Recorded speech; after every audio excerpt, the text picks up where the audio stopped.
E aí, pessoal? Bem-vindos a mais um Deep Dive. Hoje a gente vai mergulhar fundo em um tema que, vamos combinar, tem tudo a ver com essa loucura do dia a dia. Essencialismo. Recebemos um pedido seu para a gente dar uma olhada nesse livro do Greg McKeown e, pelo que entendi, você está buscando uma vida com mais foco, mais significado e menos, sabe, aquela sensação de estar sempre apagando incêndio. Essa busca por uma vida mais intencional, sem aquela sensação de estar sobrecarregado o tempo todo, é algo que a gente vê bastante hoje em dia. Total. Aliás, o McKeown, ele já começa o livro com uma história, tipo, que me deixou de queixo caído. O cara largou a faculdade de Direito no meio do caminho para seguir a paixão dele por escrita e ensino. Que coragem, hein? É, essa decisão, ela realmente nos faz pensar, né, sobre o poder de escolha que a gente tem nas nossas vidas. Mas será que a gente realmente tem esse controle todo? Afinal, a gente vive em um mundo cheio de pressões, expectativas, cobranças. Verdade. Às vezes parece que a gente tá preso num carrossel, sabe? Fazendo, fazendo, fazendo, mas sem saber direito para onde a gente tá indo. E aí que entra um conceito bem interessante: a impotência aprendida. O McEwen explica isso usando um experimento com cães. Ele fala sobre como esses cães, depois de ficarem expostos a choques elétricos que eles não conseguiam controlar, eles simplesmente desistiam, sabe, de tentar escapar, mesmo quando eles eram colocados numa situação onde dava para fugir. Nossa, que triste isso, né? Aham. Mas peraí, o que isso tem a ver com a gente? Então, o McEwen usa essa analogia para ilustrar como nós, seres humanos, também podemos acabar internalizando essa sensação de impotência. A gente meio que se acostuma com a ideia de que, tem que ser assim, não tem jeito. E acaba se conformando com situações que lá no fundo a gente queria mudar. Entendi. Tipo, a gente se sente tão sobrecarregado no trabalho que simplesmente aceita todas as demandas sem nem parar pra pensar se elas realmente fazem sentido pra gente. Exatamente. A gente entra no piloto automático e esquece que a gente tem o poder de escolher, de priorizar, até de dizer não. E aí a gente acaba se sentindo esgotado, frustrado e sem tempo para o que realmente importa. Faz muito sentido. E pensando nisso, você acha que esse lance do experimento com os cães, ele pode ser aplicado para outras áreas da vida também? Tipo, sei lá, relacionamentos, projetos pessoais. Com certeza. Pense em áreas da sua vida onde você se sente meio que preso, sabe? A escolhas que na verdade você não fez, compromissos que você continua aceitando por pura obrigação, crenças que te limitam, hábitos que você queria mudar, mas acha que, não tem jeito. Caramba. Hum. Acho que vale a pena a gente dar uma pausa e refletir sobre isso, né? Identificar em quais áreas da vida a gente está agindo como aqueles cães do experimento, aceitando as coisas passivamente, sem se dar conta que a gente pode mudar. É isso aí. E esse é o primeiro passo para se tornar um essencialista. Reconhecer que você tem o poder de escolha, de definir o que realmente importa para você e, sabe, construir uma vida com mais intenção, mais alinhada com seus valores e objetivos. E como a gente faz isso na prática? Tipo, como a gente descobre o que realmente importa em meio a tantas demandas e distrações? Acho que é aí que entra a segunda parte do livro, né? Com certeza. Na próxima parte, a gente vai explorar o conceito de menos, mas melhor, que é a essência do essencialismo. Então, fica ligado. A gente volta com a parte 2 do nosso Deep Dive no essencialismo. E aí, pessoal? De volta para o nosso Deep Dive no essencialismo. Na primeira parte, a gente viu como a gente pode acabar caindo na armadilha da impotência aprendida, né? Aceitando tudo que a vida joga pra gente sem nem questionar. Mas a boa notícia é que a gente pode mudar esse jogo. Sim, com certeza. E o McKeown dá várias ferramentas para isso. Uma delas é o conceito de menos, mas melhor. Ele usa a história do chefe Ferran Adrià, que tinha aquele restaurante super famoso, o El Bulli, para ilustrar essa ideia. Eu lembro de ter lido sobre esse restaurante, era super conceituado, né? Mas tinha uma coisa, sei lá, meio inusitada. Isso. O El Bulli, ele só abria 6 meses por ano. E nesse período servia um menu degustação com tipo 40 pratos, cada um deles uma explosão de sabores, de criatividade. Nossa, 40 pratos. Imagina a dedicação, o foco que eles tinham para criar um menu tão elaborado, com tantos detalhes, né? Exatamente. E a sacada aqui é que, ao invés de tentar fazer tudo, o Adrià escolheu focar naquilo que ele fazia de melhor, sabe? Tipo, elevando a culinária a um nível de arte. E essa ideia do menos mais melhor, ela pode ser aplicada em várias áreas da nossa vida. Interessante. Mas e como a gente sabe o que cortar, o que deixar de lado? Porque, vamos combinar, a lista de coisas para fazer parece só aumenta. Verdade. É por isso que o McKeown apresenta o famoso princípio de Pareto, a regra 80-20. Você já ouviu falar? Já, mas confesso que não lembro direito como funciona. Me explica de novo. Claro. Basicamente, o princípio de Pareto, ele diz que 80% dos resultados que a gente alcança, eles vêm de apenas 20% dos nossos esforços. Ou seja, a maior parte do que a gente faz, no fim das contas, tem pouca influência no resultado final.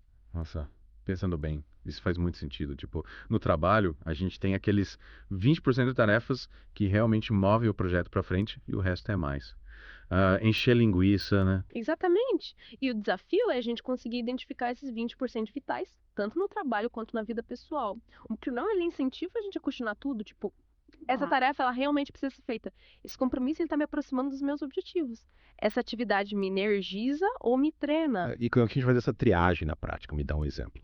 O Mikiwambe, ele conta a história de um executivo que passou 5 anos em uma empresa, sem saber se ele realmente queria estar lá. Ele estava tão imerso na rotina, nas demandas do dia a dia, que nunca parou para se perguntar, peraí, é isso mesmo que eu quero para minha vida? Só Pois é. depois de um tempo, ele percebeu que estava dedicando, tipo, 80% do tempo e da energia dele para algo que não estava, sabe, alinhado com os valores dele. Caramba, Pois 5 é. anos é muito tempo. Mas acho que essa história serve de alerta para todos nós, né? A gente precisa ter essa coragem de parar e se perguntar o que realmente importa para mim? Quais são meus 20%? Com certeza. E essa reflexão ela pode ser aplicada para todas as áreas da nossa vida, né? Uhum. Trabalho, relacionamentos, projetos pessoais, hobbies.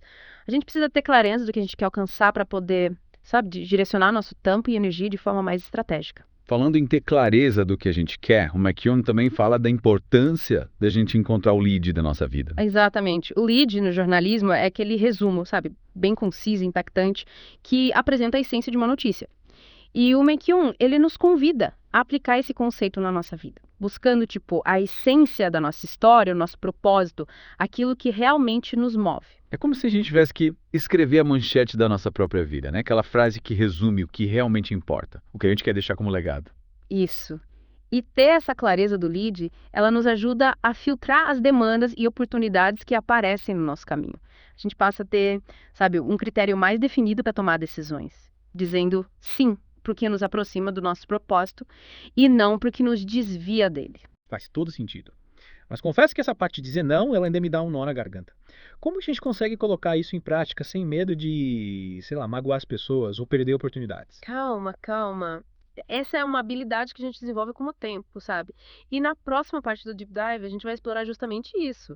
A coragem de dizer não e outras dicas práticas para executar o essencialismo no dia a dia. Então fica ligado, que a gente já volta para a última parte do nosso mergulho no essencialismo. E aí, pessoal, de volta para o nosso Deep Dive do essencialismo. Já exploramos tanta coisa, né? Vimos como se libertar daquela sensação de impotência, como escolher o menos mais melhor, como achar o lead da nossa vida. Mas agora eu quero saber como a gente coloca tudo isso em prática. E é exatamente sobre isso que vamos falar agora. O McKeown, ele dá várias dicas bem práticas para a gente incorporar o essencialismo no dia a dia. Lembra da metáfora do armário? Sim. A gente tem que se livrar daquelas roupas que não servem mais, né? É isso aí. As roupas, no caso, são todas aquelas atividades, compromissos e até crenças que não contribuem para a vida que a gente quer ter. E para começar essa faxina, o McKeown sugere que a gente defina um objetivo, sabe, bem claro, inspirador. Tipo, qual é a nossa meta principal? Uhum. Onde a gente quer chegar? Sem isso fica difícil saber o que priorizar, né? Exatamente. É como se a gente tivesse um mapa para guiar nossas decisões. Sem um destino definido, a gente fica meio que vagando sem rumo, sabe? Perdendo tempo e energia, coisa que não levam a gente para lugar nenhum. E depois que a gente tem esse objetivo claro, qual é o próximo passo? Criar limites. É. A gente precisa proteger nosso tempo e energia, sabe? Da invasão de tarefas e demandas que não estão alinhadas com o nosso propósito. E aprender a dizer não é fundamental nesse processo. Lembra que você mencionou a história da Rosa Parks, né? Como um exemplo de como dizer não pode ter um impacto enorme. Mas, no dia a dia, como a gente faz isso sem medo de parecer rude ou de perder oportunidades? É um processo, né? E exige prática. Uma dica é ser claro e conciso na hora de acusar um pedido, sem se enrolar em desculpas. Outra dica é oferecer alternativas, se possível. E, lembre-se, você não precisa justificar suas escolhas para ninguém. Seu tempo e energia são seus bens mais preciosos. Você tem o direito de usar eles da forma como você achar melhor. Faz sentido. E além de dizer não, o que mais a gente pode fazer para, sei lá, eliminar as distrações e ter mais foco no que realmente importa? Uma dica importante é organizar o ambiente de trabalho. Eliminar a bagunça, tanto a física quanto a digital. Criar um espaço que inspire calma e concentração. Tipo, arrumar mesa, organizar os arquivos no computador, desativar as notificações do celular. Isso. Eliminar tudo que desvia nossa atenção da tarefa principal. Outra dica é criar rotinas que ajudem a gente a ter mais disciplina. Definir horários específicos para trabalhar, para fazer exercícios, para ter momentos de lazer e para se desconectar do mundo digital. E para quem, tipo eu, tem dificuldade em manter o foco por muito tempo, o McKeown sugere alguma técnica específica. Ele fala da técnica Pomodoro, que consiste em dividir o tempo em blocos de 25 minutos de trabalho intenso, com intervalos curtos de descanso entre eles. Essa técnica ela ajuda a manter a concentração e evitar o esgotamento mental. Interessante. Vou experimentar essa técnica. E para finalizar, o McKeown também fala da importância de celebrar as pequenas vitórias, né? Sim, celebrar cada passo que a gente dá em direção aos nossos objetivos, por menor que ele seja. Isso ajuda a gente a manter a motivação e ter certeza de que a gente está no caminho certo. É como se cada pequena conquista fosse um combustível que impulsiona a gente para frente, né? E falando em seguir em frente, o que você diria para o nosso ouvinte que está buscando uma vida mais essencialista? Eu diria para ele ter paciência e persistência. A jornada do essencialismo, ela não acontece da noite para o dia. É um processo de autoconhecimento, de aprendizado, de ajuste de rota. E o mais importante é ter compaixão consigo mesmo. Celebrar cada conquista e aprender com cada erro. E no final das contas, o essencialismo nos leva para uma vida mais leve, né? Mais focada, mais significativa. Uma vida onde a gente tem tempo e energia para se dedicar ao que realmente importa. Exatamente. E você que nos acompanhou nesse Deep Dive, qual o primeiro passo que você vai dar em direção a uma vida mais essencialista? Compartilhe suas ideias com a gente nas redes sociais usando a hashtag Deep